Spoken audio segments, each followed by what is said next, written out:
Absolutely nothing beats windshield time. Welcome back to Dan the Road Trip Guy, a podcast where we have candid conversations about life lessons learned on the road. I'm your host, Bimmer enthusiast and road trip extraordinaire, Dan Neal. And now, on to the show. So I met my guest today in 2006, where I've met quite a few people involved in racing and cars, and that was on One Lap of America. And what stood out to me is I think somewhere on her car she had her website, and I look her up and she's a model, but then I see her jacking up a car and working on a car, and then I see her racing this car. So my take on Amanda Hennessy is she's a model, a mechanic, and a race car driver. So I'm thrilled to talk to her. I wish we could be driving down the road together, but she's in Switzerland. I'm in Cincinnati, Ohio. So we're just going to have a chat here and pretend we're driving down the road. Welcome to the show, Amanda. Hey, Dan, how you doing today? And, all we got to do is just turn on the tunes and, put some car music in the background, and I think we'll be all right, Yeah, for sure. Yeah, we'll talk about tunes later. Yeah, for sure. So you are a race car driver. So you're strapped in the car and you're ready to go. Mm-hmm. Take us on a warm-up lap. Tell us what's going through your mind and getting yourself ready for the race. Well, racing for me is a passion, always has been. I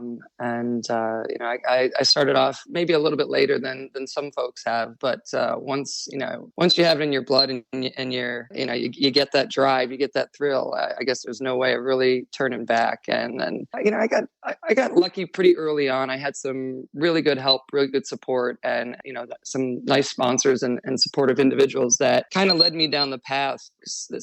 The automotive world can be kind of tricky, right? And the racing world can be kind of tricky. It was nice to have some people that really said, professional racing, this can also be a drag, sometimes it can be more like work than it is actual enjoyment, and I was very keen at the beginning that if I was going to do this is going to be like a lifelong journey.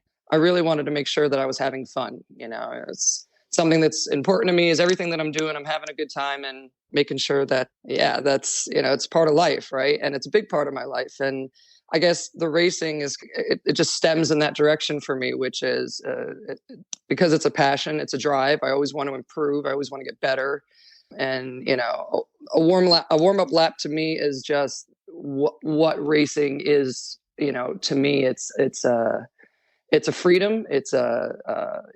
It's a place where I can let go, can express myself in my driving style, my technique, self-awareness, self-improvement. It's that it's like steps in life, that first lap that you're taking where you're just waking up, having your cup of coffee and you start driving around the course, you're making sure, okay, does the car feel right? Do I feel right? And then you start your laps and then you do a lap and you say, I think I can make it better.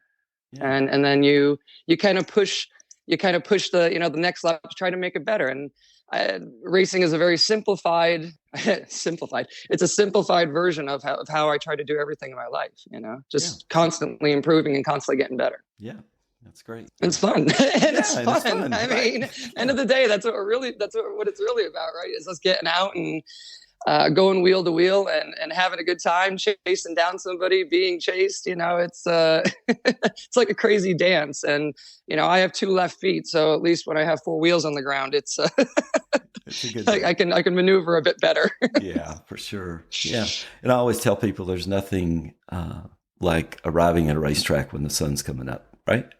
Oh man, it's I think not just even arriving. I love because it was something that I used to do back in the day when I was racing in the U.S. a lot more. And then when I came here first to Europe, when we started traveling, it was new group, new team, new tracks, and we stayed at a lot of hotels. And I just said, man, I miss waking up in the morning and it's cold at the racetracks. I love staying at the tracks. I love the camaraderie. I love the feeling behind it. Waking up, and I hate mornings. I hate alarm clocks, but if I'm going to get woken up by something, if it's somebody turning on their engine and revving it up, I'm like, well, it's going to be a pretty good day. So yeah, for sure. Hey, where are you from originally? Originally, I grew up in upstate New York, so I was Okay. around the capital, around Albany. But I lived in quite a few places before making my way over here. I moved down to Florida. I lived right next to Daytona for some time, and then but I was traveling, working for different teams and stuff. A small group that was based out of Washington, so I actually moved the other side of the country. And then, I mean, that's 2006. Not only did I have the pleasure of meeting you, I also met Mr. Robert Dubler. So that was a game changer, and I ended up moving to holy moly, Flint, Michigan, of all places. Talk about strange water and old school Chevy stuff. Yeah, I went up there for a bit, and then I was deported with the race car and shipped to Switzerland. There you go. Right. That's cool. Yeah, that's good. Hey, this is Dan, the road trip guy, right? So I always like to start my conversation with, what was your first car? Your street car. Tell me about it. Do I have to really? It was. I don't even remember what year it is. How bad is that? Oh my! It was a Geo Tracker. Okay. Here's this girl. She had, I had no money. I supported myself. I had to pay for everything myself. And my mom, she wanted to get a new car, and she still owed money on this other one. So I said, all right, well then I'll just take over the payments on it, and that'll be that. But I mean, summertime fun car. I mean, it was an interesting ride. I used to take it four-wheeling, off-roading quite a bit. Okay. So that was and then, but I'd say my real first vehicle that I truly loved was right shortly after that. I had a 93 S10 pickup. Okay. And, manual, four-wheel drive. When I was working for a dealership in upstate New York, I used to plow the snow as well. So that was one of my favorite times was, big snowstorm hits in upstate New York. And I'm sure everybody knows, the horror stories of what can happen. And, here's 3 foot of snow, 4 foot of snow. And I used to get up super early, 2-3 o'clock in the morning before all the routes got plowed and stuff. And I would just take that truck and flog it down the interstates and on the ramps and, just get up early 2 hours before I even needed to be to work. That's great. And just go drive this thing around. And, it was a lot of fun. So I'd consider that my first. All right. We'll count real vehicle. We'll count that as your first car. We'll put the Geo Tracker. We'll put it on. Did you trade in the Geo Tracker? I gave it away. Okay. I sold it for peanuts on the dime. I mean, it served its purpose, and there you go. Like I said. But after that, I'm more about I don't have kids. I have cats and dogs, and then I have cars. And they're kind of like my children, all the same. And then it's like, I'm just going to make sure you're going to a good home. Right. So well, you're not like a lot of my guests because usually, they're. Some of them are a little bit older, so they had these muscle cars, and they'd be like, "Oh, I wish I'd have kept that car." With the Geo Tracker, not so much. not so much. I'm catching up there. Dan. I got the 68 Corvette and the Camaros and the Cadillacs. So I'm getting my playtime in my in the good years. Yeah, that's right. So we'll go over to road trips because I know after one lap, you all have done some road trips. But if you look back on your life, epic road trip, besides one lap, those are always epic. Absolutely. Epic road trip in your lifetime that you just look back on and go, yeah, okay, that was a great trip. I was thinking about this one afterward, and I'm actually going to do a double take on you. I got one from the past, and I got one coming up in the future. Nice. That I think you might want to hear about. Okay. So I remember years ago, a friend of mine, he bought a spec Miata that was up in upstate New York or somewhere in New York. And he lived in Florida, and he asked me, would you be willing to drive it down? Now, I didn't know the condition of this thing. I mean, it was like set to be a spec Miata, but I didn't know how far along they had gotten with the prep and the service and all this other kind of stuff. I'm like, yeah, no problem, man. I'll take the trip. What the heck? It'll be fun. So I get there. This thing's got open exhaust. It's just, I mean, they've taken the glass out of it. It's just, it's like prepped. And I'm like, can I drive this on the road? Yeah. Kind of thing. Does it have lights? Are you sure? I get a temporary tag. I'm like, all right, well, here goes nothing. I don't make it 10 minutes down the road and I get pulled over. Of course. And the cop he's like, look at me, he comes up, he goes, what are you doing? And I'm like, well, funny you say that. I'm just doing a transport and bringing it down to, he goes, that tag is only good for 24 hours, right? I'm like, yeah. Uh-huh. And right now I'm using 20 minutes of it talking to you. So, but I drove nonstop from wherever the heck, New York, all the way down to Miami. He was in Miami at that time in this overly loud, very cold, obnoxious Miata on the streets. It was kind of like, in that sense, like a one-lap experience, right? Right. Yeah, and I remember I hooked up with these two truckers, actually. This is before I knew better to have Valentines and things like this. And so I hooked up with these two truckers, and they're just smiling and they think it's the coolest thing. And I'm the weirdest person ever. And, anytime that there was police officers, they were hitting their brakes and they would just squeeze me in the middle like a small child. And these guys are just hauling, and I'm just hiding wherever I possibly can in the middle of the night. Yep. But, I drove for these guys for, I don't know how many states went across and said goodbye and, made the rest of the, just drove straight through, got down there. It was a unique one-off experience where it's like, yeah, you're never going to do something strange like that again. But, until I found out about the one lap, and then that ended up happening. So kind of reminds me of that scene, Planes, Trains, and Automobiles, when they're driving the car after it's burnt to a crisp and the police officer pulls it over. Yeah, exactly. Do you believe this car is safe for the road? Oh, yeah, sure. No, it was definitely an experience, and not one that I say I particularly need. Well, shortly after joining the one lap, driving a Motorola Cup car that essentially was the same thing. I was like, oh, well, this feels surprisingly, I've done this before. I'm comfortable here. I'm okay with this. Yeah, for sure. So, no, that's great. And the other, tell us about the flip side of that. Right? This other big trip, you won't believe it, but there's this experience called the One Lap of America. Yeah. And, I've met a lot of great people and done a lot of different things with the event. There's something that I have been wanting to do for quite some time, and we've been ticking off the boxes to make it possible. I know this other crazy little nut. Her name is Katie Paletti. She happens to be my best friend, and she's been doing this one lap now also for quite a few years. Well, we're going to, if you haven't seen this, you got to look this up. This story about Katie and her Chevy Nova. Okay. Called Ned. It's quite the detailed story. It's the reason why I knew we were meant to be besties in that sense. So she has, oh man, she's gonna kill me. Yeah. Is he a 78 Chevy Nova?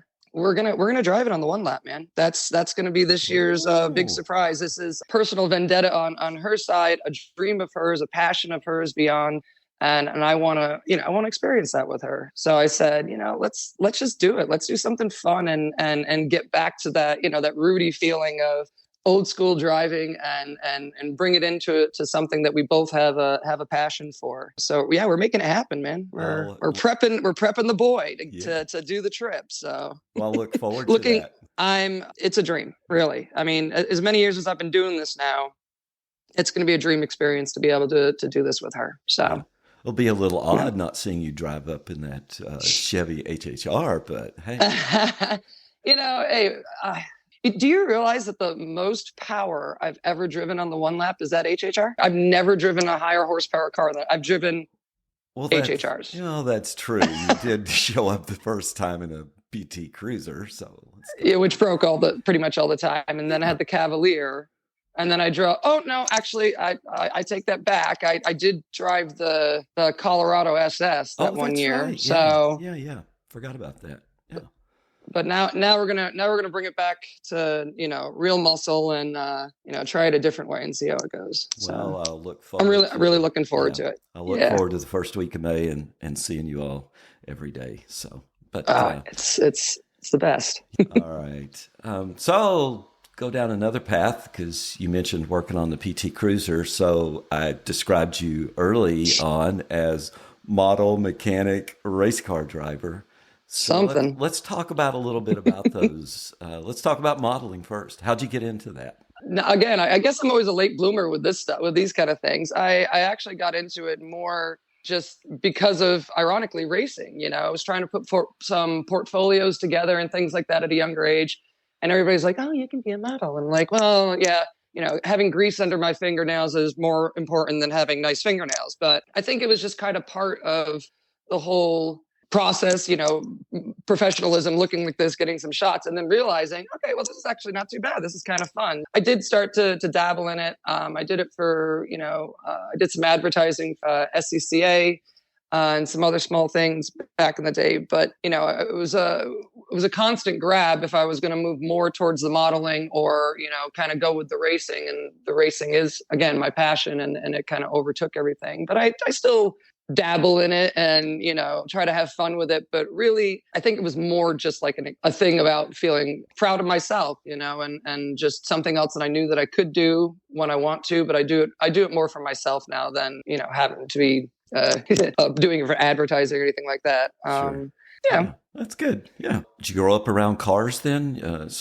Obviously I've seen people come to you at one lap going, hey, Amanda, how do I fix this? How do I do this? And then I'll see you over there jacking up their car and you're underneath the car. So did you grow up around cars, working on them? What's the deal there? As a young girl, I mean, I was the tomboy in the family. Imagine that. Okay. But my uncle was a machinist he did a lot of like engine work on late models and stuff like that in upstate New York. He still does machining just for fun, building engines and whatnot. My dad was technical engineer for General Electric for many, many years, Okay. and he would always bring these technical drawings home. This is back in the day, before the computers and stuff, where you actually had to draw all this stuff out yourself. And so I was around cars, but I wouldn't say I really got into it until I turned 16 and then was trying to figure out your path, like, where do you want to go? And what do you want to do with your life? Because every 16-year-old kid knows what they want to do in their life. And I said, sure. I had a small interest in cars. I was like, but I don't know how to fix it. I think I should know how to fix my own car. I think that, this would be a knowledgeable thing just in general anyways. And then, I want to get into technical drawing like my dad.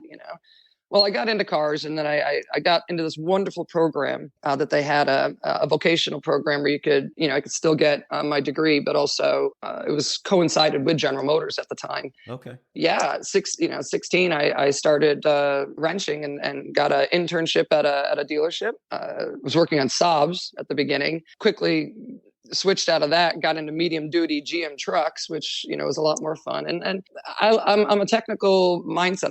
I love the concept. I love gears. I love the grease. I love the smells. It's like gasoline is in my blood in all these circumstances. And somewhere along the way, the racing came in, and it just enhanced it, that much more. And then that was when I knew, sorry, the drawings are going to have to sit on the bench. I'm going to be working on cars and fixing cars, and this is the way for me to go. Right. So been doing it ever since. I graduated a college program, and then I got hired by the university to teach.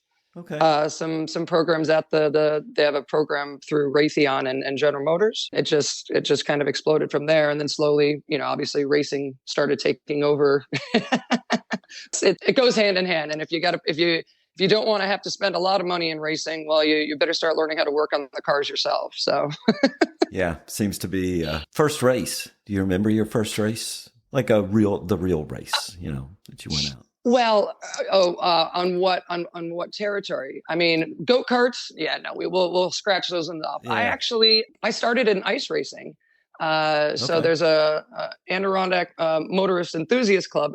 AMEC is an ice racing club that's in upstate New York, and we used to drive. Well, they're still doing it. So weather permitting, and I think right now you guys got enough ice to do it. They have studded tires and they go out and do full-fledged races. They plow out tracks or cone out tracks on the ice. Okay. And I definitely attest all of my car control skills coming from that. Naturally, that was why now racing in the rain is one of my favorite things to do. I really enjoy it. I guess I miss the slip angle of, but my first car was a 1981 Volkswagen that we put a GTI engine in.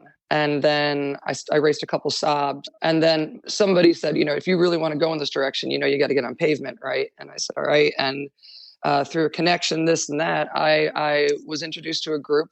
My first racetrack is Hallett, Oklahoma. Oh, wow. We've been there a few times, right? Yeah, we've been there a few times. I know the Stevens very well. I knew, his father unfortunately passed away.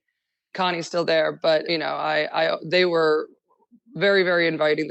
They were very, very hospitable and welcoming to somebody that was completely clueless. I was actually tagged in the back end, and this is when we could also run the track in the other direction. Okay. So the first time that I was there, I actually ran the track clockwise, and I was on the backside of the track. There's a couple nasty little corners, and I got tagged in the rear end, spun, hit the tire wall, and I flipped. I endoed over the tire wall. Oh no. Landed on all fours. Car is a little bit messed up. Everybody comes running and stuff. I'm freaking out because they told me there's tarantulas in the walls. So I'm, trying to get out of the car. Got the car back to the paddock. It was a spec racer Ford, so they're pretty. I still own one. They're incredible cars and easy to fix. And I just sat behind the back of the car and I said, I don't know what needs to be replaced, but somebody start getting me some wrenches and we're going to fix this car. Yeah. And I sat there with them and everybody was coming over and they said, this is crazy. And Mr. Stevens came over and said, girl, you got what it takes and you have the heart for it. And I really I appreciate you for that. And he went out and I still have it. I have a trophy from him from that weekend. Points for best air, 9.5, and because of flipping over the wall. So that maybe not the calmest or the easiest way to get into racing, but apparently I made an impression. So open wheel or open cockpit, fun. Maybe that's why I still get into that. The nice the free air conditioning in cars sometimes is it's underrated. It is, yeah, for sure. Hey, favorite question of mine is always to ask if you could go on a road trip today with anyone, living or deceased, who would it be? Where would you go? What would you drive? Wow, that's a toughie, man. I mean, believe it or not, maybe, I'm a huge fan of Pink. I think she's an inspiring person. I love music. I like to sing. It goes perfectly with cars, and driving down the road and cruising. Sure does. I think she sends an incredible message out to the world. I love her music. I love her style.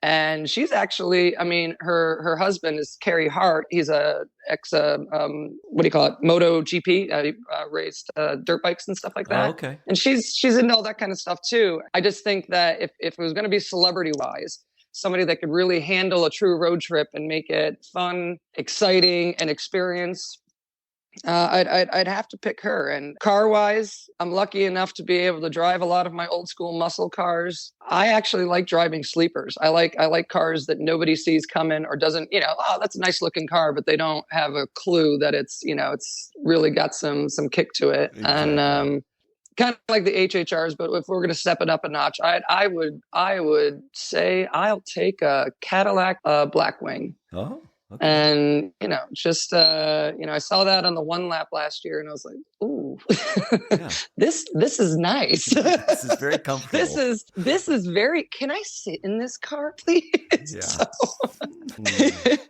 Just cross country, and where, probably. Maybe cross country. Well, I'm all into back roads on the mountains. Favorite place to be is anywhere except a highway, really. I love the Southwest. One of my top 5 places in the world is Monument Valley.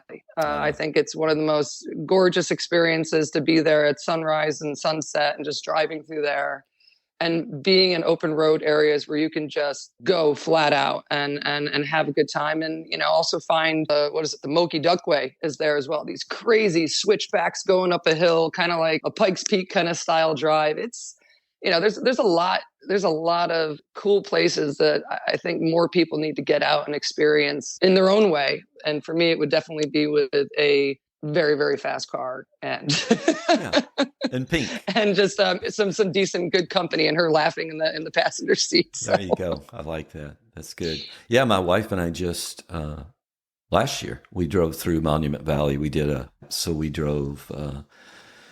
from Denver down through Moab, down through Monument Valley, down to Albuquerque, Santa Fe. Yeah, it's like another world. I mean, it's a and everything down there, the canyon lands, it's an incredible experience. And when you have, with or without good company, having a nice car to just kind of get at it with, it's a lot of fun. Yeah. What kind of tunes do you listen to? We talked about tunes other than Pink. What kind of tunes other than Pink? Yeah. I'm a little bit of everything, really. I from some old. I love ZZ Top.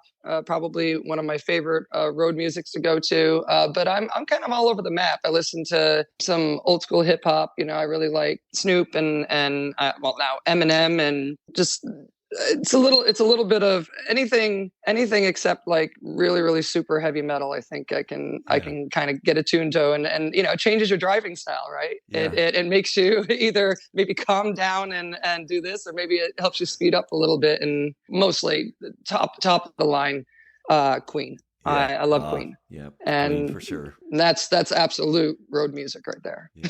You better make sure Katie's got the radio working in that Nova, right? Oh! Trust me, this is definitely happening. So, okay, one last question for you. I appreciate your time this morning. Hey, it's been fun, man. Yeah. What's on your bucket list?